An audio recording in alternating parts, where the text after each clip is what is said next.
এরপরে প্রশ্ন হলো, অনুগ্রহ করে বলছি আপনার কাছে গিয়ে আপনাকে প্রশ্ন করার সুযোগ দেওয়া যাবে কি? ভাইরা আমার, আমাদের সরাসরি সাক্ষাৎ করার সিস্টেম হলো, আমার ওয়েবসাইট আছে www.ahmadullah.info, সেখানে গিয়ে আবেদন করার সুযোগ আছে। আবেদনগুলো যাচাই বাছাই করার পর আমাদের অফিস থেকে ফোন দিয়ে সাক্ষাতের ব্যবস্থা করা হয়। এছাড়া বিভিন্ন জায়গাতে বিভিন্ন প্রোগ্রামে গেলে আমরা সাধ্য অনুযায়ী চেষ্টা করি সাক্ষাৎ করার, কিন্তু আসলে সবার সব চাহিদা, সবার সব ইচ্ছা বা শখ সবসময় পূরণ করা যায় না, যতটুকু সম্ভব আমরা চেষ্টা করি। আচ্ছা, এরপরে প্রশ্ন হলো, শ্বশুর বাড়ি থেকে যদি কোনো কিছু উপহার হিসাবে দিতে চায় আমি কি তা নিতে পারবো? শ্বশুর বাড়ি থেকে কোনো কিছু দিতে চায় আপনাকে, কেন? আপনার শ্বশুরবাড়ির লোকরা তো আমাকে দেয় না, বুঝেন নাই কথা? আপনার শ্বশুরবাড়ির লোকেরা ওনাকে তো দেয় না, ওনাকে তো দেয় না, আপনারে দিচ্ছে, কাহিনীটা কি? হ্যাঁ, বেশিরভাগ ক্ষেত্রে কাহিনী হলো, যেহেতু তাদের মেয়েটা আপনার কাছে আছে, আপনার অত্যাচার জুলুম থেকে যেন মেয়েটা বাঁচতে পারে, এইটা বেশিরভাগ ক্ষেত্রে এক ধরনের উৎকোচ, ঘুষ, যে আপনি লোভী মানুষ, কিছু খাওয়াইলে দিলে আপনি আর মেয়েটার প্রতি জুলুম করবেন না, এই জন্যই বেশিরভাগ শ্বশুরবাড়ি থেকে দেয়। তবে অনেক শ্বশুরবাড়ি এরকমও আছে যে আল্লাহ তাআলা তাদেরকে অঢেল দিয়েছে, তাদের অভাব নাই, জামাই হিসাবে আপনি ভদ্র, ভালো, মায়া করে, মহব্বত করে, সেজন্য খুশি হয়ে আপনাকে দেয়, এরকমও আছে, পরিমাণে খুব কম। বেশিরভাগই শ্বশুরবাড়ির থেকে যে জামাইকে বা মেয়ের শ্বশুরবাড়িতে যে জিনিসপত্র দেওয়া হয়, এগুলোর ভিতরে কাহিনী ভিন্ন, বেশিরভাগই কাহিনী ভেজাল। কথা কি বুঝাতে পারছি? এই জন্য আমাদের দেশে ছেলের শ্বশুরবাড়ির থেকে ছলে বলে কৌশলে বিভিন্নভাবে যৌতুক আদায়ের জন্য বুড়া বুড়িরা অনেকে চেষ্টা করে, আছে না নাই? আবার দেখবেন নামাজ কালামও পড়ে। এই নামাজ কালাম পড়ে কি লাভ? যে আপনি ছেলের শ্বশুরবাড়ির থেকে যৌতুক আশা করতেছেন। যৌতুক নেওয়া, যৌতুক খাওয়া হারাম। যৌতুক খাওয়া কি ভাই? হারাম। আপনি বলবেন ওনারা খুশি হয়ে দিছে, সত্যি সত্যি খুশি হয়ে দিছে কিনা আমার কাছে নিয়ে আসলে আমি বাইর করবো। সত্যি সত্যি খুশি হয়ে আর দুনিয়াতে কাউকে দেয় না, এমন বকিল মানুষ রিক্সাওয়ালাকে 1 টাকা বেশি দেয় না, আপনারা এত টাকা দিয়ে দিচ্ছে, কাহিনী কি? তাহলে বোঝা গেল বেশিরভাগ ক্ষেত্রেই ওই মেয়েটাকে খোঁচাখুচি করে আপনার মা, আপনার চাচি, আপনার বাপ, এগুলোর থেকে বাঁচানোর জন্য বেচারারা বাধ্য হইয়া দেয়, ঠিক না বে ঠিক? যদি খুশি মনে ঠিকই দেয়, হ্যাঁ আপনি চান না বরং আপনি শ্বশুরবাড়িকে দেন, তাহলে সেক্ষেত্রে এটা জায়েজ হবে। ভাইরা আমার, আমি সব জায়গায় বলার চেষ্টা করি, বিভিন্ন সময় বলি, আপনি একটা পুরুষ, একটা ঘর থেকে একটা মেয়েকে তার বাবা তার মা জন্মের পর থেকে বিয়ের উপযুক্ত করা পর্যন্ত কত কষ্ট করে মানুষ করছে, কত টাকা খরচ হয়েছে, কত পয়সা খরচ হয়েছে, কত ঔষধ বড়ি ট্রিটমেন্ট তার পিছনে খরচ হয়েছে, এবং চিকিৎসা দিছে, পড়ালেখা করাইছে, মানুষ করছে, কত রাত জাগছে। এরপর সে যখন মানুষ হয়ে গেল, উপযুক্ত হয়ে গেল, প্রাপ্তবয়স্ক হয়ে গেল, বিয়ের উপযুক্ত হলো, আস্ত পুরা মেয়েটা আপনাকে দিয়ে দিছে চিরজীবনের জন্য। পড়ালেখা করাইছে, বাপমা পয়সা করে খরচ করে, এখন সে তার শিক্ষাটা দিয়ে আপনার বাচ্চা কাচ্চা পড়াচ্ছে, ঠিক না বে ঠিক? তার বাপমা তার পিছনে খরচ করে তাকে মানুষ করছে, এখন কাজ করে, সেবা করে আপনার বাসায় আসে, তাই না? উচিত ছিল শ্বশুর শাশুড়ির পায়ের কাছে যায় বৈশা বলা, শ্বশুর আব্বাজি, শাশুড়ি আম্মা যান, আপনাদের এই মানুষ, মেয়ে মানুষ করতে যত টাকা পয়সা খরচ করছেন সবগুলো আনুমানিক হিসাব করে বাইর করেন, আমি আজকে না পারি সারা জীবন হইলো এই দায় দেনা পরিশোধ করব, কারণ খরচ করে মেয়েটাকে মানুষ করছেন, তারপরে এটা তো বিক্রয়যোগ্য না, আস্ত কলিজার টুকরাটারে আমাদের হাতে তুলে দিয়েছেন, চিরজীবনের জন্য সে বাড়িতে চলে আসছে, আমাদের হয়ে গেছে, এত বড় একটা নেয়ামত পাইছি আপনাদের মাধ্যমে, আপনাদের এই কৃতজ্ঞতা কখনো শুকর আদায় করতে পারবো না। সেইটা তো করেনই না, বরং উল্টা বরং মেয়ের বাপের কাছ থেকে ইনায়া বিনায়া বলেন যে ফ্রিজ তো আমার আসলে দরকার নাই, আপনার মেয়ের জন্যই দরকার। মোটরসাইকেল আমি কি করব, আমি তো এমনিই চলতে পারি, আপনার মেয়েকে পিছনে একটু ঘোরা লাগবে না, সেজন্য মোটরসাইকেল দিলে আপনার মেয়েরই ভালো হবে আর কি। এগুলোর নাম হলো ছোট লোক। এগুলোর নাম কি? এই ছোট লোকই থেকে আমরা বের হয়ে আসবো তো ইনশাআল্লাহ। যুবক যারা বিয়ে করেন নাই, খবরদার মেরুদণ্ড সোজা করেন। আমার অল্প আছে, আমি গরিব মানুষ, ওই গরিব মানুষ অল্প নিয়ে থাকবো, শ্বশুর বাড়ির জিনিসের দিকে আমি তাকাবো না, ছোট লোকই করবো, ঠিক আছে তো ইনশাআল্লাহ? মুরব্বীরা সাবধান, এই যৌতুক 2 নম্বরই নিবেন না। বৌমারে খোঁচাখুচি করেন, আর এদিকে আপনি কপাল ঘষেন, সেজদা করেন। তো এই সেজদা করে আল্লাহকে আপনি সন্তুষ্ট করতে পারবেন না, কারণ আপনি মানুষের হক নষ্ট করতেছেন। এই যৌতুক অভিশাপ, এটা গুনাহ, এটা হারাম। অতএব যৌতুক থেকে আমরা বেঁচে থাকবো তো ইনশাআল্লাহ। এরপরে প্রশ্ন হলো, আমি নতুন বিয়ে করব, বাসর ঘরের স্বামী স্ত্রীর কি কি আমল আছে একটু যদি বলতেন। ভাইরা আমার, এই সম্পর্কে মাসনুন এবং মুস্তাহাব যে আমলগুলো আছে সেগুলো হলো যে একজন স্বামী বাসর ঘরে গিয়ে তার স্ত্রীর কপালে হাত রেখে দোয়া করবে, আল্লাহুম্মা ইন্নী আসআলুকা খায়রাহা ওয়া খায়রা মা জুবিলাত আলাইহি ওয়া আউযু বিকা মিন শাররিহা ওয়া শাররি মা জুবিলাত আলাইহি। অর্থাৎ আল্লাহ, এই ভদ্র মহিলা আপনারে বান্দি, তার ভিতরে যত কল্যাণ আছে সে কল্যাণগুলো আমি চাই, যত অকল্যাণ আছে সেটা থেকে আমি পানাহ চাই, এটা দোয়া করবেন। এরপরে ওযু করে 2 রাকাত নামাজ পড়বেন এবং স্ত্রী সেখানে পেছনে ইক্তেদা করবে, অর্থাৎ জামাতের সাথে পড়বেন। এটা মাসনুন বিভিন্ন সালাফ থেকে জামাতের সাথে পড়া প্রমাণিত। বাস, এটা হলো বাসর রাতের আমল। এর বাইরে আপনার মহারণা পরিশোধ আমাদের দেশে অনেক সময় বাসর রাতে দেয়, এটা আরো আগে আগে দিয়ে দেওয়া উচিত। বাসর রাতে ইমোশনাল একটা সময় মহর ধরছে 10 লাখ টাকা, টাকা 10,000 নিয়ে বলতেছেন এটা এখন আপাতত রাখো, আল্লাহ বাঁচায় রাখলে কত টাকা হবে, আমি কয়দিন পর ইটালি চলে যাব, কত টাকা দিব তোমারে, এসব পাম্পটি দিয়া টিয়া ওই বেচারির এরপরে বলবে না তুমি দাবি ছাড়ছুনি। তখন বেচারির শর্মে পড়ে, লজ্জায় পড়ে, ইমোশনে পড়ে হয়তো বলে ফেলবে যে ঠিক আছে আমি টাকা দিয়ে কি করবো, আপনি হইলেই তো চলবে। দিলেন বেচারির হকটা মেরে দিয়ে। এইসব 2 নম্বরই করা যাবে। আপনার কাছে মহরের টাকা না থাকলে আপনারা বিয়ে করতে বলছে কে? নবী করিম সাল্লাল্লাহু আলাইহি সাল্লাম বলছেন যার বিয়ে করার টাকা নাই সে রোজা রাখবে, চরিত্র হেফাজতের জন্য কি করবে, সে সিয়াম পালন করবে। আপনারা বিয়ে করতে বলছে কে? বিয়ে করবেন, মহরের টাকা জোগাড় করবেন, যত টাকা মহর দিতে পারবেন তত টাকা ধার্য করবেন। মেয়ের বাপরাও এক্ষেত্রে কম দায়ী না। মহর ধরে 10 লাখ, 20 লাখ, 30 লাখ। যে ছেলের সাথে বিয়ে দিচ্ছেন আপনি নিজে জানেন সেই ছেলে 10,000 টাকা বেতনে চাকরি করে, তাহলে ওর কাছ থেকে 10 লাখ টাকা আপনি আশা করেন কেমনে? এগুলো মেয়ের বাপরা ধরে এজন্য যে যদি কখনো আমার মেয়েরে তালাক দিতে যায় যেন এই টাকার জন্য সে আটকা পড়ে যায়। তো বিয়ের আগে থেকেই যদি আপনার নেগেটিভ চিন্তা হয় সংসার টিকবে কেমনে? যত মুরব্বী চাচারা আছে জিজ্ঞেস করেন ওনাদের বিয়ের মহর কত ছিল, 200, 400, 50, 10, 5 টাকা। মানে সেই যুগের 5 টাকার দাম বেশি বুঝলাম, তাই বলে অনেক টাকা ছিল না, কিন্তু তাদের বিয়েগুলো সব এমন টিকা টিকছে, ভালোবাসাগুলোর সব সুপারগুলো আঠার মতো। আর আপনার মহারণা 10 লাখ টাকা ধরেন, কি মহব্বত, কি প্রেম ভালোবাসা, কি মেসেজ আদান প্রদান, চটপটি খাওয়া খাওয়ি, এত মহব্বত, অথচ 3 দিন পরে তাদের ঠুস করে ভেঙে গেছে। এখনকার এই ভালোবাসাগুলো বেশিরভাগ মেড ইন চায়না, ঠুনঠান করে ভেঙে যায়। আর মুরব্বীদের ভালোবাসাগুলো সব ছিল মেড ইন জাপান, সবগুলো টিকে, ঠিক না বে ঠিক? তো এই জন্য মহরের টাকা বেশি ধরা এটা ভালো কিছু না। মেয়ের বাবারাও দায়িত্বশীল ভূমিকা রাখবেন। আর ছেলেরা ছোট লোকই করবেন না, মহর মেয়েকে পরিশোধ করে দিবেন। বাসর রাতে গিয়ে মাপ চাওয়াচাই করে ছোট লোকই করা উচিত না, এটা কাপুরুষের কাজ, কাপুরুষের কাজ, বেহায়া মানুষের কাজ। বউয়ের পাও ধরে মাপ চাইতেছেন বাসর রাতে, মিয়া জীবনের প্রথম সাক্ষাৎ তখনই মাপ চাওয়া ধরছেন, এগুলা উচিত না। বাঘের বাচ্চার মতো আগে আগে মহরের টাকা পরিশোধ করে দিবেন। মহরের টাকা পরিশোধ করে আবার পিছু পিছু গুড়গুড় করে না আমার হাওলাত দাও, এই কাম আবার করা যাবে। তার টাকা তারে দিয়া স্বাধীনতা দিয়ে দিবেন। এই টাকা তুমি কি করবা তুমি জানো, তোমার মা বাপকে দাও, তোমার ভাই বোনকে দাও, তুমি দান সদকা করো, রাইখা দাও, তোমার যা মনে চায় তা করো, কোনো সে রাখবা না। আমাদের সমাজে মেয়েরা যে কত নির্যাতিত, অনেক পুরুষ আছে শুধুমাত্র বউরে নির্যাতন করার কারণে জাহান্নামে যাওয়ার জন্য যথেষ্ট। অনেক শ্বশুর শাশুড়ি আছে পুত্রবধূকে নির্যাতনের কারণে জাহান্নামে যাওয়ার জন্য যথেষ্ট। সবাই সাবধান হবো তো ইনশাআল্লাহ। গতকালকে দিনাজপুরে মাহফিল ছিল, আমরা পুত্রবধূ, অনেক পুত্রবধূদের প্রশ্ন পাইছি যে শাশুড়িরা নির্যাতন করে, জুলুম করে, ননদরা জুলুম করে। আমরা চেষ্টা করেছি কোরআন হাদিসের আলোকে তাদেরকে সতর্ক করার, তাদেরকে আল্লাহর ভয় দেওয়ার।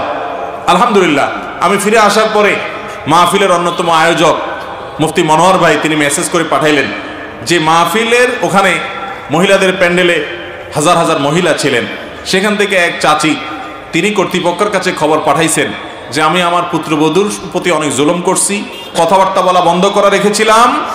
আমি গতকালকে আলোচনার পর বাসায় গিয়ে প্রথম কাজ বৌমাকে জড়ায় ধরে মাপটাপ চেয়ে তার সাথে আমি সব চুকায় নিয়েছি এবং কথাবার্তা বলা শুরু করছি, আমি আর তার প্রতি জুলুম করব না। বলেন আলহামদুলিল্লাহ। তাহলে আমরা এরকম তওবা করব তো ইনশাআল্লাহ। এরকম তওবা করলে আমাদের মালিক অনেক খুশি হয়ে যান। খারাপ কাজ থেকে আপনি হঠাৎ করে সরে আসেন, শয়তান কিন্তু আসতে দিবে না। শয়তান আপনাকে বলবে মাথা খারাপ, তোমার ইজ্জত থাকে বৌমার কাছে ছোট হলে, বলে না শয়তান? এটা ইবলিসে বলে। ইবলিসকে আমরা জিততে দিব?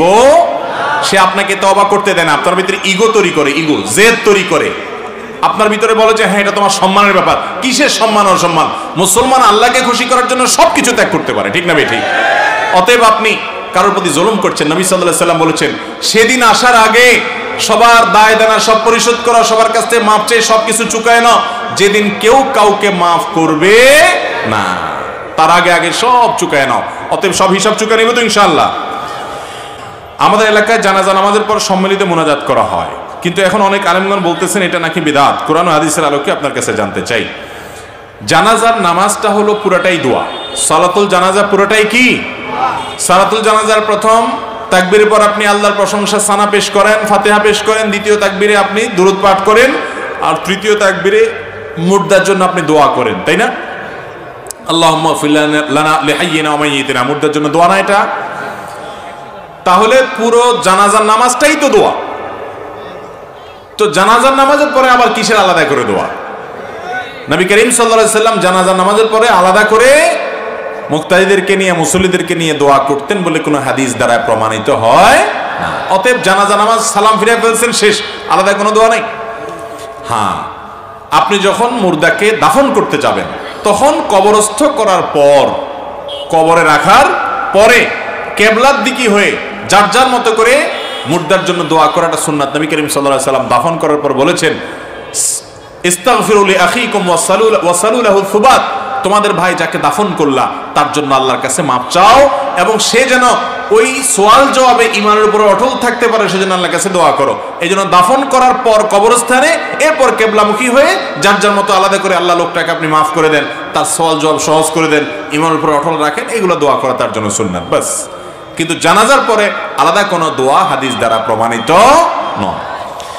এরপরে প্রশ্ন হলো, প্রচলিত মিলাদ কিয়াম কোরআন হাদিস দ্বারা প্রমাণিত নাকি মানুষের তৈরি করে বানানো পদ্ধতি? কোরআন হাদিস থেকে আপনার কাছে জানতে চাই। ও লক্ষ্য যে কোনো এক মসজিদের ইমাম সাহেব প্রচলিত মিলাদ কিয়াম না করার কারণে তাকে মসজিদ কমিটির লোকেরা বের করে দিয়েছে, এর সমাধান কি দয়া করে জানাবেন? এই মসজিদ কমিটির লোকেরা মূর্খ। যেই মসজিদ কমিটির লোকেরা মিলাদ কিয়াম না করার কারণে ইমামের চাকরি নট করে দিয়েছে, তাকে বিদায় করে দিয়েছে, এই মসজিদ কমিটির লোকেরা মসজিদ কমিটির লোক হওয়ার যোগ্যই না। কারণ ইসলাম মুসলমানকে দুরূদ পাঠ করার নির্দেশ দিয়েছে। আল্লাহ কোরআনে বলেছেন ইয়া আইয়ুহাল্লাযীনা আমানু সাল্লু আলাইহি ওয়া সাল্লিমু তাসলিমা, হে ঈমানদারগণ তোমরা নবীর প্রতি দুরূদ পাঠ করো। দুরূদ পাঠ করতে আল্লাহ নির্দেশ করেছেন, মিলাদ পড়তে আল্লাহ নির্দেশ করেন না। দুরূদ পাঠ করতে নির্দেশ করা হয়েছে, কিয়াম করতে নির্দেশ করা হয়নি। ভাইরা আমার, দুরূদ আর মিলাদের মধ্যে পার্থক্য কি? দুরূদ এটা প্রত্যেকে যার যার মতো যখন তখন পড়তে পারে, আর মিলাদ হলো মানুষ ডেকে এনে একত্র করে সুরে সুরে তাল তাল মিলিয়ে একজনের সাথে সবাই মিলে মিলে পড়ে, এটা হলো মিলাদ, ঠিক না ভাই? ঠিক। এখন নবী করিম সাল্লাল্লাহু আলাইহি সাল্লাম দুরূদ পাঠের জন্য কি এরকম সবাইকে একত্র হতে বলছে কখনো? তাহলে যেটা নবী সাল্লাল্লাহু আলাইহি সাল্লাম বলেন না, সেটা মন গড়া যদি বানায় কেউ, তার নাম বেদাত হয়। ইসলামের নামে, ইবাদতের নামে, সওয়াবের উদ্দেশ্যে যদি নবীজি যা নির্দেশ করে না সেটা করে, তার নাম কি? বেদাত। ভাইরা আমার, যারা কিয়াম করে তাদের অনেকের ধারণা, দেখবেন মাঝখানে একটা চেয়ার রেখে দেয়, অনেক সময় একটা বালিশ রেখে দেয়, বলে যে নবীজি হাজির হয়ে যায়। ভাই, আপনি মিলাদ পড়ছেন পঞ্চগড়ে, নবী করিম সাল্লাল্লাহু আলাইহি সাল্লামের কবর আছে মদিনাতে। আপনি যখন মিলাদ পড়তেছেন একই সময় হয়তো ঠাকুরগাঁয়েও মিলাদ হচ্ছে, হয়তো গাইবান্ধাতেও মিলাদ হচ্ছে, কুড়িগ্রামও মিলাদ হচ্ছে, ঢাকাও মিলাদ হচ্ছে। একই সময় অনেক জায়গায় মিলাদ হতে পারে না? তো নবীজি কয় জায়গায় হাজির হয়? উনি মানুষ তো একজন, এর চাইতে পাগলামি আর কিছু আছে? আর দ্বিতীয় কথা হলো, নবী করিম সাল্লাল্লাহু আলাইহি সাল্লাম তো দুনিয়া থেকে চলে গেছেন, তিনি আবার হাজির হবেন কোত্থেকে? হাদিসে পরিষ্কারভাবে বর্ণিত আছে, কেউ পৃথিবীর যে কোনো প্রান্তে দুরূদ পাঠ করলে আল্লাহর নিযুক্ত ফেরেশতারা নবীজির কাছে রিপোর্ট দেয়, হে আল্লাহর রাসূল, অমুক জায়গা থেকে অমুকের ছেলে অমুক দুরূদ পাঠ করছে, এটা তার কাছে রিপোর্ট দেয়। নবী যদি নিজেরই হাজির হয়ে যাইতো তাহলে আবার রিপোর্ট দেয় কেন? আচ্ছা, নামাজের মধ্যে দুরূদ পড়ি না আমরা? এই দুরূদটা কি বসে পড়েন না দাঁড়ায় পড়েন? তো নামাজের মধ্যে দুরূদ যদি বসে পড়েন, নামাজের বাইরে মিলাদে পড়তে পড়তে দাঁড়ায় যাওয়া লাগে কেন? নামাজের চাইতে কি নামাজের বাইরের দুরূদের গুরুত্ব বেশি? ভাইরা আমার, আজ পর্যন্ত আপনারা দেখছেন কখনো যে কোনো ইমাম সাহেব খতিব সাহেবের বাসায় মিলাদ পড়তে দেখছেন? ব্যাপার কি? ইমাম সাহেব তো নামাজ পড়ে, আপনিও পড়েন, তাই না? আপনারা সবাই নামাজ পড়েন, হুজুররাও নামাজ। আপনারা সবাই রোজা রাখেন, হুজুররাও রোজা রাখে না? আপনারা সবাই কোরআন তেলাওয়াত করেন, হুজুররাও কোরআন তেলাওয়াত। তাহলে সব কাজ আপনারাও করেন, হুজুররাও করে। মিলাদটা দেখবেন হুজুররা শুধু সবার বাড়িতে পড়া, নিজের বাড়িতে কোনোদিন হয়। আপনি দেখেন তো কোনো হুজুর বলছে কোনোদিন যে ভাইরা মুসল্লিরা আজকে আমার বাড়িতে মিলাদ, আজকে মসজিদে আমার তরফ থেকে মিলাদ, আমি জিলাপি আনছি, শুনছেন কোনোদিন? কাহিনী কি? তাহলে বোঝা গেল এখানে ঝামেলা একটু, যে হুজুর নিজে করে না, সবাইটা করে। কাহিনীটা কি? ভাইরা আমার, দুরূদ বেশি বেশি করে পড়বেন, দুরূদ পড়তে হবে, নবীর প্রতি মহব্বত থাকতে হবে, না হলে ইমানদারি হওয়া যাবে না। কিন্তু তার সাথে মিলাদ বা কিয়ামের কোনো সম্পর্ক নাই। অতএব ইমাম সাহেব মিলাদ কিয়াম পড়ে না দেখে ইমাম সাহেবরে বাদ দিয়েছে যারা, এরা ওই মসজিদ কমিটির লোক হওয়ার যোগ্যতাই না। আল্লাহ তাআলা আমাদেরকে বুঝার তৌফিক দান করুন। তবে ভাই, এগুলো নিয়ে গন্ডগোল ফাসাদ করা যাবে না, তুচ্ছতাচ্ছিল্য করা যাবে না, নিজেদের মধ্যে মারামারি কাটাকাটি করা যাবে না। যারা মিলাদ কিয়াম করে তারাও আমাদের ভাই, তারাও মুসলমান, তারাও আহলে কিবলা, তারাও আমাদের ভাই। আমাদের দৃষ্টিতে তারা ভুল করছেন, এতটুকুর কারণে আমরা সঠিকটার উপরে থাকবো, ভুলটাকে ভুল বলবো। তাই বলে এটা নিয়ে মারামারি কাটাকাটি ভেজাল গন্ডগোল ফাসাদ এলাকাতে করা যাবে। কেউ ভুলটাকে সঠিক মনে করে তিনি করে, এটা তার স্বাধীনতা, তিনি আল্লাহর কাছে বুঝে পড়াবেন। আমরা এটা নিয়ে গন্ডগোল ফাসাদ হতে দেব, এটা জায়েজ নাই, খবরদার, এটা করবেন না। এরপরে প্রশ্ন, যে জমি বন্ধক রাখে এবং যে জমি বন্ধক নেয়, ইসলামের দৃষ্টিতে এদের উভয় বিধান কি? বন্ধক নেওয়া এবং জমি বন্ধক রাখা এই দুইটাই ইসলামের দৃষ্টিতে জায়েজ আছে, এটা কোনো নাজায়েজ বিষয় না। কোরআনে আল্লাহ তাআলা বন্ধক রাখার নির্দেশনা দিয়েছেন। তবে বন্ধকি জিনিস ভোগ করা জায়েজ নাই। কথার কথা, আমি আপনাকে 10,000 টাকা দিছি, আপনার জমিনটা বন্ধক রাখছি। এটা এই জন্য রাখছি যাতে করে আপনি টাকা দিতে গড়িমসি করলে আমি এই জমি বিক্রি করে টাকা নিতে পারি, এই জন্য এটার মূল দলিল টলিল ইত্যাদি আমি রাখছি, বা কোনো কিছু আমি এরকম রাখছি যেটা বিক্রি করতে পারি। তো এটা হলো বন্ধক। এখন আমি যদি টাকা আপনাকে ধার দিছি আর জিনিসটাও আমি ভোগ করি, তাহলে এটা জায়েজ হবে না, এটা জায়েজ হবে না। আমি বন্ধক রাখছি, ওই জিনিসটা গ্যারান্টি হিসাবে রাখছি, ভোগ করার জন্য না। ভোগ আপনারটা আপনি করবেন, অথবা ওইটা আমার ড্রয়ারে পড়ে থাকবে যদি সেরকম জিনিস হয়, কিন্তু ভোগ করা জায়েজ নাই। বন্ধক নেওয়া ঠিক আছে, জায়েজ আছে। এরপরে প্রশ্ন হলো, সালাতের আগে নিয়ত পড়তে হবে কিনা? যে কোনো ইবাদত নিয়ত ছাড়া হবে না। ইন্নামাল আমালু বিন্নিয়াত, সমস্ত আমল নির্ভর করে কিসের উপরে? নিয়তের উপরে। নিয়ত ছাড়া কোনো আমল হবে না। কিন্তু তাই বলে নিয়ত পড়া এক জিনিস আর নিয়ত করা আরেক জিনিস। নিয়ত করা এক জিনিস, নিয়ত বলা আরেক জিনিস। নাওয়াইতুয়ান, এটা হলো নিয়ত বলা। নিয়ত মূলত বলা হয় মনের ইচ্ছাকে। নিয়ত বলা হয় কাকে? আপনি কোন নামাজ পড়ছেন, আপনার মনে যদি সেই ইচ্ছা থাকে যে আমি এখন ফজরের নামাজ পড়তেছি, তাহলে আপনার ভিতরে নিয়ত আছে, যথেষ্ট। ইচ্ছা করা এটা মনের কাজ, মুখের কাজ না। অতএব মুখে নাওয়াইতুয়ান পড়ার কোনো প্রয়োজন, আমরা মনে মনে ইচ্ছা পোষণ করবো যে আমি কি ইবাদত করতেছি, কোন নামাজ পড়তেছি, ওইটাই যথেষ্ট ইনশাআল্লাহ। এরপরে প্রশ্ন হলো, পানি পান করার সময় বাম হাতে গ্লাস ধরে ডান হাতে লাগিয়ে পানি পান করা যাবে কিনা এবং পানি পান করার সঠিক নিয়ম জানতে চাই। ভাইরা আমার, আমরা অনেকেই পানি পান করার সময় দেখা যায় খেতে গিয়ে আমাদের ডান হাতে অনেক কিছু লেগে যায়, খাবার টাবার, ভাত তরকারি, তখন আমরা বাম হাতে বোতলটা নিয়ে আপনার গ্লাসটা নিয়ে ডান হাতে এরকম করে লাগায় পানি পান করি।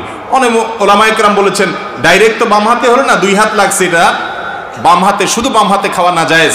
নবী সাল্লাল্লাহু আলাইহি সাল্লাম এক ব্যক্তিকে বলেছেন, কুল বিয়ামিনিকা, তুমি ডান দিক থেকে খাও, ডান হাতে খাও। বাম হাতে খাওয়া এটা সুন্নাহর খেলাফ কাজ। তো এই জন্য দুই হাত তো লাগাইছেন আপনি, ডাইরেক্ট বাম হাত হয় না, অনেক এটা জায়েজ বলেন। কিন্তু সবচেয়ে ভালো হয় আপনি যখন পানি পান করবেন আঙ্গুল চেটে খেয়ে তারপরে আপনি ডান হাত দিয়ে সরাসরি খাবেন, এটা হলো সবচাইতে উত্তম এবং সরাসরি হাদিসের উপরে আমল। কথা কি বুঝাতে পারছি? এরপরে প্রশ্ন হলো, মেয়েরা মাথার খোপা উঁচু করে বাঁধে, এভাবে বাঁধা যাবে কিনা? হাদিসে ওটের পিঠের মতো উঁচা করে চুল বাঁধতে নিষেধ করা হয়েছে মেয়েদেরকে, বিশেষ করে বাহিরে যখন যাবে। কারণ এটা পর্দার খেলাফ হয় এবং আরো নানা কারণে হাদিসে এটি নিষিদ্ধ। তবে বাসা বাড়িতে শুধু স্বামীকে নিজের সৌন্দর্য প্রদর্শন করার জন্য বা একান্তে যখন থাকে তখন এটা হতে পারে, কিন্তু বাইরে এরকম চুল বাঁধা হাদিসে নিষিদ্ধ মেয়েদের জন্য। দাড়ি রাখার সঠিক নিয়ম কি? চিপের দুই পাশে কেটে সাইজ করা যাবে কিনা? ভাই, দাড়ি এই যে চোয়ালের যে হাড্ডি আছে, এই হাড্ডির উপরে যে পশম আসে সবগুলোই দাড়ি, এগুলো সবগুলো রাখতে হবে।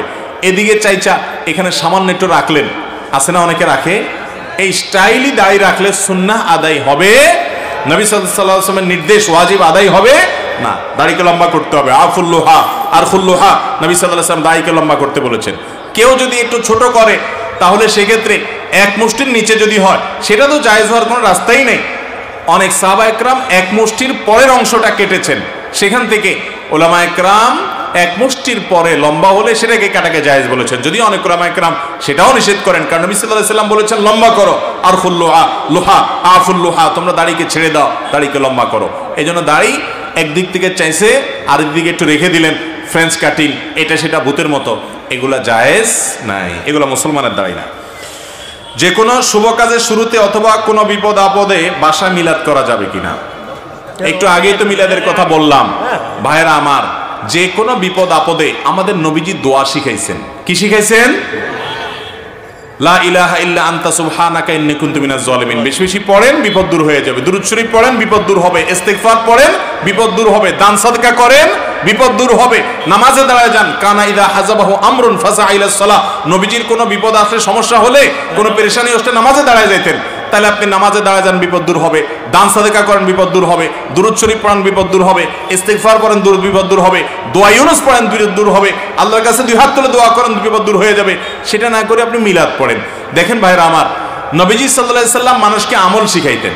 এখন আমরা দেখা যায় অনেক সময় অনেক হুজুর আছেন যে আপনি তার কাছে গেলে বলে আসো তাবিজ লিখে দিব, মানে আমার হাতে থাক জিনিসটা, হারাই গেলে আবার আসবা, আর মিলাদ পড়ে দেব, তাহলে তুমি একা একা পারবা না, আমার দিয়ে করাইতে হবে কিছু, আমারও ইনকাম হইল। অথচ নবী সাল্লাল্লাহু আলাইহি ওয়াসাল্লামের কাছে বিপদ নিয়ে কেউ আসলে উনি আমল শিখিয়ে দিতেন, যে আমল করো তোমার বিপদ দূর হয়ে যাবে, তুমি নিজেই করো নিজেরটা। কথা কি বুঝাতে পারছি? এই জন্য বিপদ আপদ আসলে মিলাদ না, কি করতে হবে? আমল করতে হবে। এরপরে প্রশ্ন হলো, মাজারে ভালো কিছু লাভের আশায় গরু ছাগল ইত্যাদি দেওয়া যাবে কিনা? ভালো কিছু লাভের আশায় যদি মাজারে দেন, তাহলে মাজারে যারা থাকে আশেপাশে ফকির ফাকরা নামধারী, ওদের বিজনেস হবে। এটাতে আল্লাহ খুশি হবেন না। মান্নত করলে আল্লাহর নামে করতে হবে। কার নামে করতে হবে? আল্লাহর নামে মান্নত করতে হবে। কোনো মাজারে মান্নত করা যাবে? মাজারে মান্নত করলে গুনাহ হবে, শিরক হবে। মানত হবে আল্লাহর জন্য। গরিব মানুষকে আপনি মানত করে দান করলেন যে আল্লাহ আমি গরিবকে দিব, ভালো একটা কাজে দিব। মাজার এটা ভালো কাজ কি ভাই? মাজারে যিনি শুয়ে আছেন উনি যদি নেককার মানুষ হন, এখন টাকা দিলে কি ওনার কবরে যাবে? সেটা উপরের ভণ্ড যেগুলা কবর ব্যবসায়ী আছে ওরা খাবে বসে বসে, ঠিক না বে ঠিক? তো আপনার লাভটা কি? ওদেরকে খাওয়ালে লাভটা কি? অনেক সময় দেখা যায় এই জাতীয় মাজারে যেগুলো বসে থাকে এদের বেশিরভাগ গাঞ্জা খায়।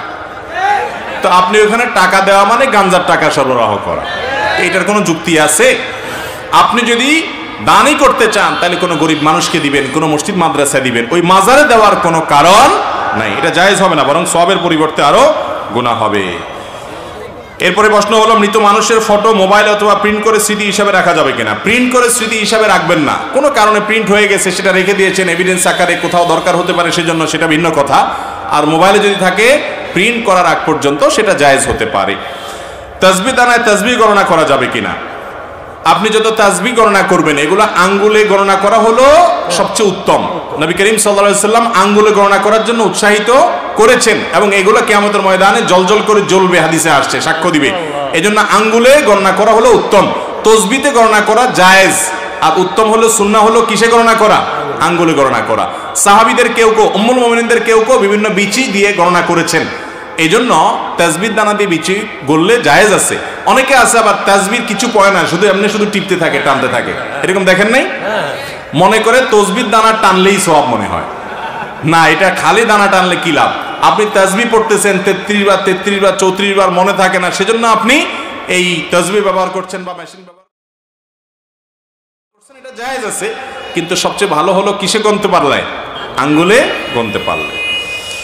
এরপরে প্রশ্ন হলো ওযু করার সঠিক নিয়ম কি? সহিহ হাদিস মতে একটু দেখিয়ে দিবেন। আলহামদুলিল্লাহ, ওযু করার নিয়ম তো আপনারা বেশিরভাগ মানুষ জানেন। প্রথমে 2 হাতের কবজি 3 বার পানি নিয়ে ধৌত করবেন, এরপরে 1 কোষ পানি নিয়ে কুলি করবেন। অনেক উলামায়ে কেরাম কুলি আর নাকের পানি একসঙ্গে করতে, নাকে পানি একসঙ্গে দিতে বলছেন যে একটু দিয়ে কুলি করে আর একটু দিয়ে নাক দিয়ে টান দিবেন। আর অনেক উলামায়ে কেরাম, বিশেষ করে উলামায়ে আহনাফ, এটাকে আলাদা করে, অর্থাৎ কুলি করবেন 3 বার, এরপর নাকে পানি আলাদা দিতে বলেছেন। তো যাই হোক, কুলি করবেন, কুলি করার সময় গড়গড়া করে যত ভালো করে পারেন কুলি করবেন এবং মেসওয়াক করবেন। কি করবেন? ওযুতে মেসওয়াক, এটা হারায় যাওয়া সুন্নাত, এটা আমরা বেশিরভাগ মানুষ করি না এখন, অথচ গুরুত্বপূর্ণ সুন্নাত। নবী সাল্লাল্লাহু আলাইহি ওয়াসাল্লাম বলেছেন যদি তোমাদের কষ্ট না হতো এটাকে আবশ্যক করে দিতাম প্রত্যেক ওযুর সময় মেসওয়াক করা, এজন্য মেসওয়াক করবেন। এরপরে নাকে পানি দিবেন, নাকে পানি দিয়ে হালকা একটু টান দিয়ে তারপর নাকেরে আবার ঝেড়ে পরিষ্কার করবেন। তাহলে একটু হলো পানি দেওয়া আর একটু হলো ঝেড়ে পরিষ্কার করা, এটা অনেকে করেন না, একটু ভালো করে করবেন। কারণ হাদিসে আসছে বিশেষ করে নাকের এই যে বাঁশির ভিতরে শয়তানের অবস্থান থাকে, এই জন্য নাকে একবারে জোরে টান দিলে তো নাকের তালুতে উঠে যাবে, কষ্ট হবে, ওইরকম না, হালকা যতটুকু সম্ভব বা যতটুকু হাতের ভিতরে নাক ডুবায় পানি ভিতরে দেওয়া যায়, এরপরে নাক পরিষ্কার করবেন। যাই হোক, এরপরে কুলি নাকের পানি শেষ, মুখ ধোবেন একেবারে মাথার এই যে এরিয়া আছে চুলের গোড়া সেগুলা আর কানের লতি এই থুতনি পর্যন্ত, পুরো বর্ডারের সব জায়গায় যাতে পানি লাগে। পানি অপচয় করবেন না, টেপ ছেড়ে রাখবেন না। ওযুতে পানিটা নিয়ে এরপরে ভালো করে ধুয়ে 2 হাতে ডলবেন যাতে শুকনা না থাকে। এরপরে ডান হাত কনুই সহ, শীতের সময় বিশেষ করে এই কনুর এদিকে অনেক সময় শুকনা থাকে, এদিকে অনেক সময় শুকনা থাকে, শুধু এরকম পানি দিয়ে চলে গেলেন, ওযু অনেক সময় হয় না। এই জন্য ভালো করে কি করতে হবে? ডলতে হবে, বিশেষ করে শীতের সময়। এরপরে মাথা মাসা, ভিজা হাত দিয়ে পুরো মাথা মাসে করবেন, সাথে এই কানও নাসে করবেন। মাথা মাসের জন্য এইভাবে সুন্নাত হলো এইভাবে টান দিবেন, হাতের এই অংশ ব্যবহার হবে, গোড়ার অংশ বাদ থাকবে। এবার পেছন থেকে গোড়ার অংশ দিয়ে এইভাবে টান দিবেন, একবার নিবেন আরেকবার টান দিবেন, তাতে 2 হাতের 2 অংশ ব্যবহার হয়ে যাবে, পুরো মাথা মাসে হয়ে যাবে। আর আঙ্গুল, এই আঙ্গুল দিয়া এই কানের চিপা দিয়ে এরপরে কানের লতি মাসে করলেন, শেষ। এরপরে ডান পাও 3 বার, বাম পাও 3 বার ধুয়ে ফেললেন। পায়ের আঙ্গুলি, পায়ের গিরা, পায়ের গোড়ালি এগুলা বিশেষ করে ডলে ডলে ধুইতে হবে। নবীজি বলেছেন ওয়াইল লিল আকাব মিনান নার, পায়ের গিরা গোড়ালি থেকে জাহান্নামের আগুন থেকে বাঁচানোর চেষ্টা করবে। অতএব এভাবে আমরা ওযু করব, আর শুরুতে বিসমিল্লাহ বলবো না, বিসমিল্লাহ বলে ওযু করব। ওযুর শেষে কালিমা শাহাদা পড়ব, আশহাদু আল্লা ইলাহা ইল্লাল্লাহু ওয়াহদাহু লা শারীকা লাহু ওয়া আশহাদু আন্না মুহাম্মাদান আবদুহু ওয়া রাসূলুহু আল্লাহুম্মা জাআলনি মিনাত তাওয়াবিন ওয়া জাআলনি মিনাল মুতাতাহহিরিন। উত্তম রূপে ওযু করার পর যদি কেউ কালিমা শাহাদা পাঠ করে, নবী আলাইহিস সালাম বলেছেন জান্নাতের 8টা দরজার যে কোনোটা দিয়ে প্রবেশ করার অধিকার তার হয়ে যায়। এই আমলটা যদি কেউ নিয়মিত করে ফেলতে পারে, এজন্য ভাইরা এটাকে আমি বলি জান্নাতের 8 দরজার কমন রিমোট। উত্তম রূপে ওযু করে শেষে কালিমা শাহাদা পাঠ করা চেষ্টা করব না ইনশাআল্লাহ। আর ওযুর ক্ষেত্রে কিন্তু নবীজির নির্দেশগুলো সবগুলোতেই প্রায় একরকম, আসবিগুল ওযু, তোমরা ওযুকে ভালো করে করো, উত্তম রূপে করো। এজন্য ভালো করে ঢোলে এই চিপা টিপা, আঙ্গুলের চিপা, পায়ের গিরা গোড়ালি, পায়ের চিপা, আঙ্গুলের নখের চিপা, এগুলো ভালো করে ডলে পানি পৌঁছাইতে হবে, শুকনা থাকলে ওযু হবে না। সংক্ষেপে তাড়াতাড়ি করে শেষ করে, রাত অনেক হয়েছে। মৃত ব্যক্তিকে মাটি দেওয়ার সময় কবরের 4 কোণা 4টি দোয়া পাঠ করা কি জায়েজ?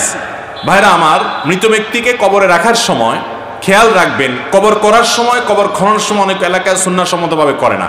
কবর করার সময় কবরের কেবলার দিকে মাটির নিচে সুড়ঙ্গ করে ওই সুড়ঙ্গের ভিতরে লাশটা দিয়ে এরপরে বাঁশ ইত্যাদি দিয়ে মাটি দিয়ে দাফন করবেন, এটা হলো সুন্নাত। সিন্দুক কবর যেটাকে বলে, একেবারে পশ্চিম পাশের যে মাটি থাকবে তার নিচে সিন্দুকের মতো করে নিচের দিকে খুঁড়বেন, যাতে করে লাশ পুরাটা প্যাক করে একদম আপনার ড্রয়ারে রাখার মতো রেখে দেওয়া যায়। এরপরে মাটি দিয়ে দাফন দিবেন। যদি সেটা করতে না পারেন, কোনো কারণে বৃষ্টি হচ্ছে, মাটি ভেঙে পড়ে যাচ্ছে, তাহলে সেক্ষেত্রে মাঝখানে কবরের ভিতরে আবার আরেকটা বড় গর্ত করে গর্তের ভিতরে লাশটা রেখে তার উপরে বাঁশ দিয়ে দিবেন। শুধু কবর করে এক কোণাতে আপনি লাশটাকে কাট করে রেখে দিলেন, এটা কবর দেওয়ার কোনো পদ্ধতি, সঠিক পদ্ধতি নয়। তাহলে এই পদ্ধতি অবলম্বন করতে হবে। দ্বিতীয়ত, কবরে যখন লাশ রাখবেন তখন বিসমিল্লাহি আলা মিল্লাতি রাসূলিল্লাহ অথবা বিসমিল্লাহি আলা সুন্নতি রাসূলিল্লাহ, হাদিসে দুই রকমই আর সেটা পাঠ করবেন। এখানে অনেকে মিনহা খালাকনাকুম ওয়া ফিহা নুঈদুকুম ওয়া মিনহা নুখরিজুকুম তারাতান উখরা পড়ে, এটি হাদিস দ্বারা প্রমাণিত নয়। এবং লাশ দাফন করার সময়, দাফন করার পর 4 কোণায় দাঁড়ায় 4টা দোয়া পড়া, এটা কোনো হাদিস দ্বারা প্রমাণিত নয়। দাফন করা শেষ, কিবলামুখী হয়ে মুর্দার জন্য ইস্তেগফার করবেন এবং তার জন্য ইমানের উপরে যেন অটল থাকতে পারে সওয়াল জবাবে দোয়া করেন, বাস এটুকু হাদিস দ্বারা প্রমাণিত। অতএব হাদিসে যেটি প্রমাণিত না সেরকম কিছু আমরা করব না। আমার বাবা সবসময় বাড়িতে নামাজ পড়ে, তার নামাজ কি কবুল হবে? জামাত তরক করে একাকী পুরুষ মানুষ বাসায় যদি নিয়মিত নামাজ পড়ে, তার এই নামাজ আল্লাহর কাছে কবুল হবে না। ফরজ ওয়াক্তের ফরজটা কোনো মতে দায়মুক্ত হয়তো হবে, কিন্তু আল্লাহর কাছে কবুল হবে না। এক হাদিসে আসছে লা সালাতা লিজারিল মসজিদি ইল্লা ফিল মসজিদি, যে ব্যক্তি মসজিদের প্রতিবেশী অর্থাৎ মসজিদে যেতে পারে সে বাসায় নামাজ পড়লে নামাজ হবে না। অনেক মুরব্বী আছে এক যুক্তিতে বাসায় নামাজ পড়েন, সেটা হলো বলে যে কার পিছনে নামাজ পড়ো, দুনিয়াতে মানুষ আছে নাকি? ওনারা সব ইমাম সাহেবদেরকে মনে করেন এরা তো আর খারাপ মানুষ, এদের পিছনে নামাজ পড়া জায়েজ নাই। ভালো করে শুনে রাখেন, ইমাম সাহেবরা যদি খারাপও হয় তারপরেও জামাতে নামাজ পড়তে হবে, একা নামাজ পড়া যাবে না। একা নামাজ পড়া এটা ভুল, কারণ সলাতুল জামাআতে তাফদুলু সলাতাল ফজর বি87 দারাজা হাদিসে আছে একা নামাজ পড়ার চাইতে জামাতে নামাজ পড়লে 27 গুণ বেশি সওয়াব হয়। শুধু সওয়াব না, নবীজি সাল্লাল্লাহু আলাইহি সাল্লাম বলেছেন আমার মনে চায় নামাজের পরে বিভিন্ন এলাকায় গিয়ে গিয়ে দেখতাম যে কারা মসজিদে আসে না, সে বাড়িগুলোতে কাঠ একত্র করে আগুন ধরে আমি জ্বালায় দিতে মনে চায়, কিন্তু দিতে পারি না, সেখানে মহিলারা আছে, বাচ্চারা আছে, বৃদ্ধ অসুস্থরা নামাজে যেতে পারে না, মাজুররা আছে, সেজন্য নাহলে আমার মনে চায় জ্বালায় দিতে। তার মানে কি এই জামাতে উপস্থিত হয়ে নামাজ পড়া ওয়াজিব, নাহলে নবী সাল্লাল্লাহু আলাইহি ওয়াসাল্লাম আগুন জ্বালায় দিতে, আগুন জ্বালাতে তিনি চান না, এটা কথার কথা বোঝার জন্য বলছেন। এত ভয়ঙ্কর বিষয় জামাত তরক করা। অতএব যারা বাসায় একা একা নামাজ পড়ার নিয়মিত তারা ভালো কোনো কাজ করেন না। এরপরে প্রশ্ন হলো সুন্নত নামাজের কাজা হয় না, তাহলে যোহর ও ফজরের আগে যে সুন্নত আছে এগুলো ছুটে গেলে কিভাবে পড়বো? যোহরের আগে সুন্নত নবী করিম সাল্লাল্লাহু আলাইহি ওয়াসাল্লামের একবার ছুটে গেছিল, মেহমানের কারণে ব্যস্ত ছিলেন, উনি পরবর্তীতে সেটা পড়ে দিয়েছেন। এই জন্য যোহরের সুন্নত যদি ছুটে যায় তাহলে যোহরের সালাম ফেরানোর পরে ইমাম সাহেব 2 রাকাত পড়ার পরে ইমাম সাহেবের সাথে সালাম শেষ করার পরে আপনার 2 রাকাত নামাজ যে সুন্নত আছে যোহরের পরে পড়বেন, তারপরে আগের 4 রাকাত পড়ে ফেলবেন। কথা কি বুঝাতে পারছি? আর ফজরেরটা কখন পড়বেন? ফজরেরটা সবচেয়ে উত্তম হলো যদি কোনো কারণে ফজরের আগে পড়তে না পারেন, জামাত দাঁড়া গেছে, জামাতে শামিল হয়ে গেছেন, তাহলে আপনি ফজরের জামাত শেষ সূর্য ওঠার 15-20 মিনিট পরে ইশরাকের ওয়াক্ত তখন পড়বেন, এটা হলো সবচেয়ে ভালো। ফজরের পরপর পড়াকে অনেক ওলামা কেরাম জায়েজ বলেছেন, কিন্তু অনেকে এটা নিষেধ করেছেন, কারণ হাদিসে আসছে ফজরের পরপর কোনো নামাজ নাই। এই জন্য সবচেয়ে উত্তম হলো সূর্য ওঠার 15-20 মিনিট পরে গিয়ে পড়া, তাহলে নির্ভেজাল এবং মতপার্থক্যের ঊর্ধ্বে আপনি উঠে গেলেন।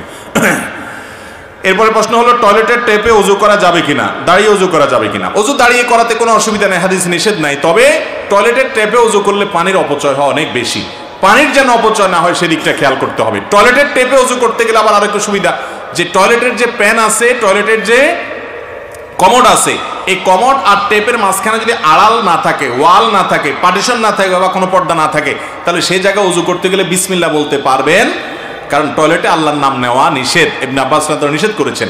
এই জন্য ওযু করবেন বাহিরে, টেপে করলে যাতে করে পানি অনেকে টেপ ছেড়ে দিয়ে পড়তে থাকে সে ডলতে থাকে, এটা জায়েজ নাই, বন্ধ করে নিয়ে তারপরে ডলবেন, অপচয় করবেন না। আর টয়লেটের মধ্যে যদি আপনি ওযু করেন তাহলে সেই ক্ষেত্রে মনে রাখবেন টয়লেটে ওযু করলে বিসমিল্লাহ বলতে পারবেন না মুখে, আর বিসমিল্লাহ না বলতে পারলে ওযু অপূর্ণাঙ্গ থাকে, ওযু হয়ে যাবে কিন্তু অনুচিত হবে। এই জন্য উত্তম হলো টয়লেটে ওযু করতে হলে ওই যে প্যান বা কমোড আর টেপের মাঝখানে যাতে বেড়া থাকে সেই চেষ্টা করবেন। যদি সেটা না থাকে বাইরে ওযু করবেন, বাইরে পুরোপুরি ওযু করা যাচ্ছে না তাহলে সেক্ষেত্রে বেসিনে ওযু শুরু করে বিসমিল্লাহ পড়ে পাওটা ভিতরে যে শুধু ধুয়ে আসবেন। কথা কি বুঝাতে পারছি? টয়লেটে যদি ওযু করতেই চান, বাইরে কোনো ব্যবস্থা যদি না থাকে, তাহলে বিসমিল্লাহ মুখে বলবেন না, মনে মনে বলবেন, ওযু হয়ে যাবে। কিন্তু উত্তম হলো টয়লেটে এরকম জায়গায়, নাপাক জায়গায় ওযু না করে আপনি বাইরে ওযু শুরু করে তারপরে শেষে গিয়ে পাও ধুয়ে নিলেন। এশার ওসর সম্পর্কে জানতে চাই, বাংলাদেশে ওসরি জমিন আছে কিনা? বাংলাদেশে ফসলের যাকাত আমরা অনেকে দেই না, অথচ ফসলের যাকাত দিতে হবে। বাংলাদেশের জমিন ওসরি জমিন, অতএব যাদের নেশাব পরিমাণ ফসল হবে তারা অবশ্যই ফসলের যাকাত দিতে হবে শর্ত সাপেক্ষে। অনেকে এটা দেন না। বিস্তারিত জানার জন্য ডক্টর খন্দকার আব্দুল্লাহ জাহাঙ্গীর রহমানুল্লাহ লেখা বই আছে বাংলাদেশের জমিনের ওসর এর প্রয়োগ সম্পর্কে, ছোট্ট ছোটি বই আছে, ওইটা কিনে নেবেন, বিস্তারিত জানতে পারবেন। ফরজ সালাতের পর কি কি তাসবিহ পড়তে হয় একটু বলবেন, এবং ফরজ সালাতের পর সময়তে মুনাজাত করা যাবে কিনা? ভাইরা আমার, ফরজ সালাতের পর নবী করিম সাল্লাল্লাহু আলাইহি ওয়াসাল্লাম অনেকগুলো দোয়া এবং জিকির পড়তেন। আয়াতুল কুরসি পড়তেন, সূরা ইখলাস, সূরা ফালাক, সূরা নাস একবার পড়তেন। লা ইলাহা ইল্লাল্লাহু ওয়াহদাহু লা শারীকা লাহু লাহুল মুলকু ওয়া লাহুল হামদ ওয়া হুয়া আলা কুল্লি শাইইন কাদির পড়তেন। লা ইলাহা ইল্লাল্লাহু মুখলিসিনা লাহুদ-দ্বীন ওয়ালাউ কারিহাল কাফিরুন পড়তেন। আল্লাহুম্মা আইন্নি আলা যিকরিকা ওয়া শুকরিকা ওয়া হুসনি ইবাদাতিক পড়তেন।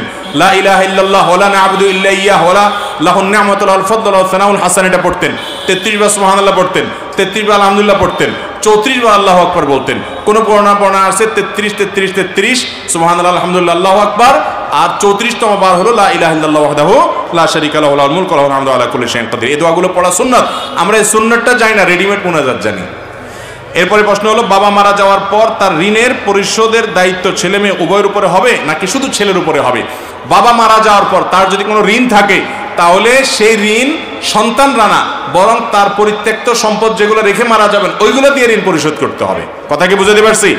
সেগুলা বিক্রি করে ঋণ পরিশোধ করার পর টাকা পয়সা থাকলে, জমি জমা থাকলে সন্তানরা ভাগ করে নিবে। আর যদি ঋণেই সব চলে যাবে, সন্তানরা ভাগ নিবে না। কথা কি বুঝাতে পারছি? সন্তানদের উপরে বর্তাবে না।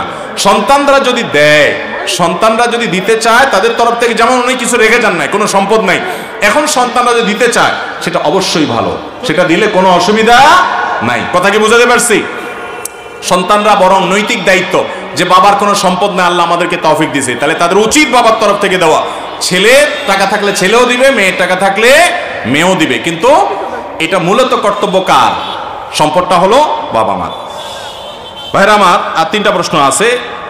ইমামের পিছনে আল্লাহু আকবার তাকবীর না বললে নামাজ হবে কি না বলবেন? ইমামের পিছনে কেউ যদি প্রথম তাকবীর না বলে আল্লাহু আকবার তাকবীরে তাহরিমা, তাহলে তার নামাজ হবে না। কারণ তাকবীরে তাহরিমা দাঁড়ায় পড়া ফরজ। তাকবীরে তাহরিমা কি? অনেকে আছে ইমাম সাহেব রুকুতে আছে, দৌড় দিয়েছে রুকুতে চলে যায়, আছে না? তাকবীরে তাহরিমা বলে না, তাদের নামাজ হবে না। দাঁড়ায় তাকবীরে তাহরিমা বলতে হবে, এরপর রুকুতে যেতে হবে। রুকুর তাকবীর যেটা, ওটা সুন্নত, এটা না পড়লে নামাজ হয়ে যাবে। কিন্তু প্রথম তাকবীরে তাহরিমা ওটা কি? ফরজ। তাহলিলুহা তাকবীর, হাদিসে আসছে নামাজ শুরু হয় তাকবীর দ্বারা। এরপরে প্রশ্ন হলো, ইমামের কেরাত সহি না হলে তার পিছনে নামাজ শুদ্ধ হবে কিনা? ইমামের কেরাত যদি এত ভুল হয় যে ভুলের কারণে লাহানে জলি হয়, বড় ধরনের ভুল হয়, তাহলে তার পিছনে নামাজ হবে না। অর্থ বিকৃত হয়ে গেলে তার পিছনে নামাজ হবে না, জায়েজ হবে না। এরপরে প্রশ্ন, এগুলো মোটামুটি উত্তর দেওয়া হয়েছে, আলহামদুলিল্লাহ। জাযাকুমুল্লাহ খাইর।